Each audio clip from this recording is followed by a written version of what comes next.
So the Andromeda armor reveals how friends will react to your decisions.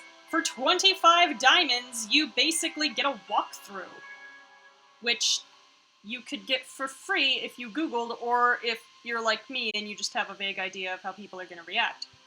Too bad you can't stuff Drake into the armor. Doc's baiting me. Doc's baiting me because she knows I really, really, really want to go off on... So, at the time this is filmed, the sequel to The Royal Romance, The Royal Heir, is about to come out, which means Drake gets to be an asshole in 2019 now, apparently.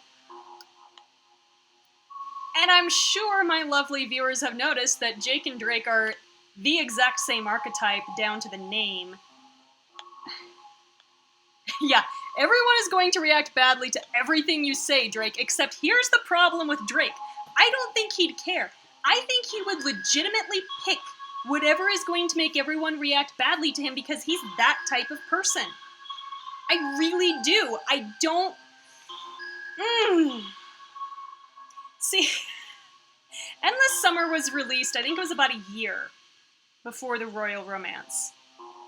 Yeah, because The Royal Romance came out in 2018, and Endless Summer came out in 2017. So, Jake came first. And you notice he's got this thing, he doesn't call the player character by their name very often, you know, at least their first name. In Endless Summer, you don't input a last name, so there's no last name option. And he's kind of standoffish, he really likes whiskey, and, you know, that kind of, like, prickly thing where, you know, alcoholism equals a personality. Very, very American, you know, country boy type aesthetic. I'm not sure how country Shreveport, Louisiana is. I haven't actually looked it up. But that's kind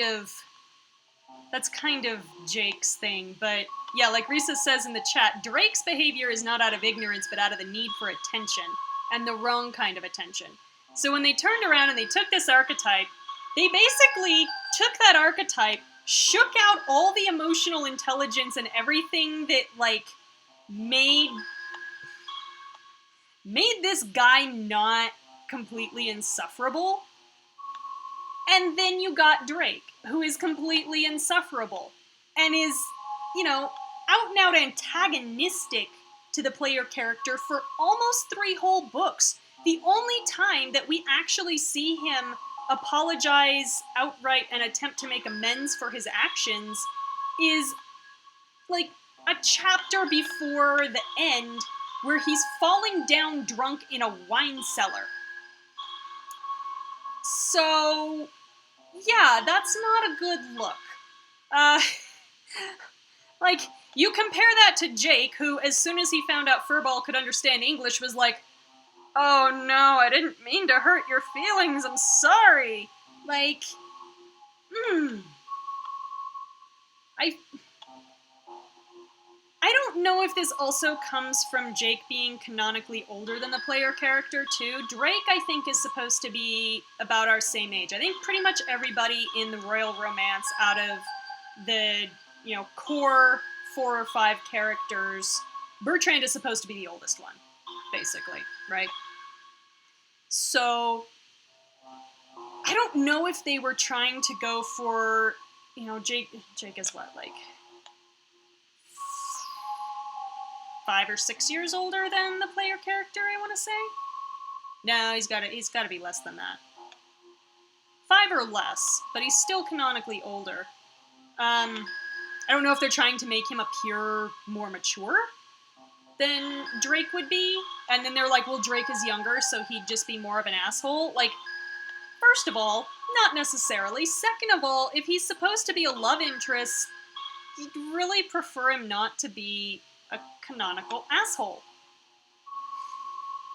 Honestly, like, everything he does that is supposed to be, like, indicating that he actually does like us, whether that's as a friend or as a love interest, is, like, still being an asshole and still doing everything on his terms and still very toxic masculinity. You know, he's gonna go around puffing his chest, and he's gonna go around, like, threatening people and starting fights and shit. And it's like, no. No, no, no. I would forgive that if Drake actually grew as a character over the course of the series, but he doesn't. They just shove all his character development into one speech. I think it might even actually be a diamond scene. I forget if we had to pay diamonds to get that scene. I think we did. So kind of like Damien, where in order to get Damien actually realizing that he had fucked up talking about Our Girlfriend in Perfect Match, they just shove that into a diamond scene. You have to have the diamond scene before your male love interest can show emotional maturity. And I'm tired. I'm tired. Just the alpha hole romance hero is very rightly on his way out. Just, we don't need that anymore in our lives. Just please stop. Please stop. Anyway, that's my thesis on Jake and Drake. Meanwhile, hills of smoldering wreckage in our college town.